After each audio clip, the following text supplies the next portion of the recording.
너 그 눈 밑에 그 뭐야? 뭐 튀어나온 것 같은데?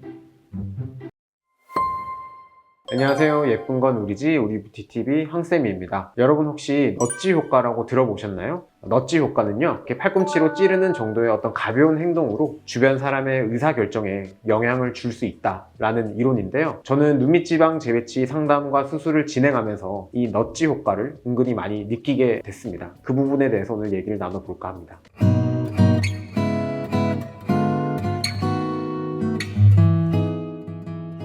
눈밑지방 재배치 상담을 오시는 분들 중에서 어렸을 때부터 계속 눈밑이 고민이시면서 주변 사람들이 눈밑이 왜 그러냐, 나이 들어 보인다, 피곤해 보인다 이런 말을 들어서 스트레스는 계속 받아오는데 딱히 개선할 방법을 모르셨거나 아니면 고민만 길게 하다가 시간을 질질 끄신 분들, 그런 분들이 이제 마침내 큰 결심을 하시고 큰 걸음을 하시는 경우가 있어요. 그런 분들은 주로 30대 초반에서 40대 초반일 거고요. 그런 분들도 많지만 반대로 별로 신경을 안 쓰고 지내시다가 주변 사람들이 지나가는 말로 너 밤샜어? 좀 피곤해 보인다?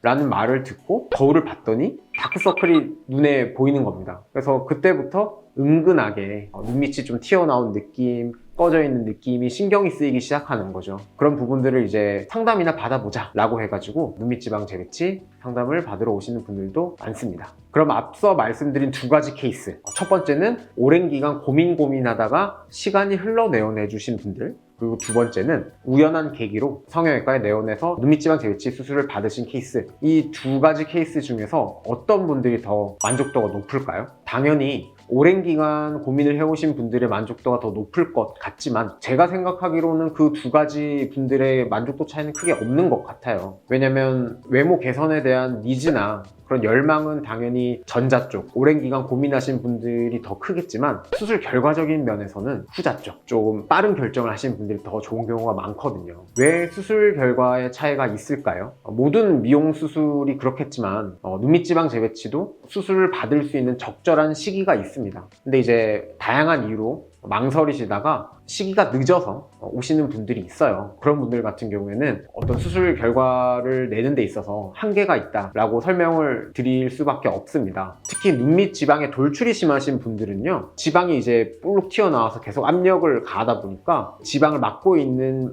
경막이라고 하거든요. 그래서 그게 늘어납니다. 그게 늘어나게 되면 그거를 덮고 있는 또 근육이나 피부 이런 것도 늘어나거든요. 그렇게 됐을 때 눈밑 지방 재배치는 지방을 펴는 수술이잖아요. 그러면 지방은 펴지만 그걸 덮고 있는 피부와 근육까지 당겨 올릴 수는 없어요. 그러면 지방은 펴졌지만 그걸 덮고 있는 피부와 근육의 늘어짐은 남아있는 상태가 될 수밖에 없어요. 물론 그렇다라고 해도 수술 전보다는 나아 보이지만 뭔가 모르게 그렇게 늘어져 있는 부분이 있는 한계도 있는 거죠. 그리고 혹시 시기가 너무 늦어서 오신다면 속눈썹 밑으로 피부 절개를 해서 수술을 하는 하안검 수술을 추천드릴 수밖에 없는 경우도 있습니다. 그리고 눈밑 지방은 적으면서 여기 꺼짐이 심하신 분들이 있거든요. 이런 분들 같은 경우에는 이 꺼짐을 유발하는 눈물고랑 인대가 있어요. 그걸 풀어주고 그 꺼진 범위만큼 볼륨을 잘 채워줘야 됩니다. 우리가 나이가 들면서 젖살이 빠진다라고 하잖아요. 얼굴에 지방이 점점 줄어들어요. 눈밑 지방 물론이고 인대 주변을 둘러싸고 있던 지방들이 점점 빠져나가기 때문에 시기가 좀 늦어서 오신다면 이 꺼짐을 해결할 만큼 눈밑 지방 볼륨이 남아있지 않는 경우가 많습니다. 그렇게 되면은 이제 다른 곳에서 지방을 빌려와야겠죠. 그걸 우리가 지방 이식이라고 하거든요. 그래서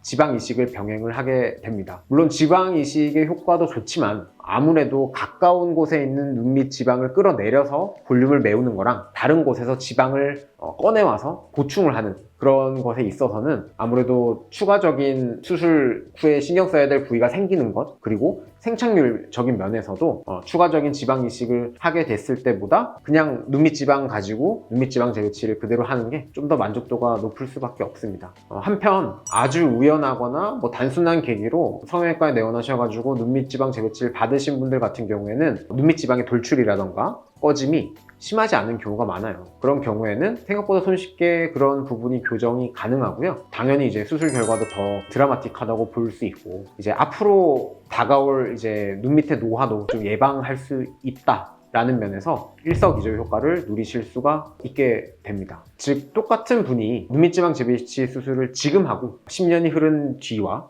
10년 뒤에 수술을 했을 때 그 결과를 비교해 본다고 하면 다를 수가 있다는 겁니다. 지금 수술하는 것이 여러모로 더 유리한 점이 있습니다. 그래서 앞서 이제 말씀드린 부분을 좀 요약을 해보면요. 수술 시기가 좀 늦어지신 분들 같은 경우에는 어쨌든 그 열망은 컸기 때문에 어느 정도의 만족도는 있지만 그래도 조금 빨리 할 걸, 진작에 할 걸 이라는 아쉬움을 느끼시는 분들이 있다는 거죠. 그리고 사실 이왕 예뻐질 거면 1년이라도 빨리 예뻐지는 게 좋기도 하잖아요. 그리고 반대로 눈 밑에 노화가 심해지기 전에 가벼운 마음으로 내원하셨다가 효과를 보신 분들은 만족감이 꽤 높으세요. 그래서 저는 이런 분들을 볼 때마다 이런 게 넛지 효과구나.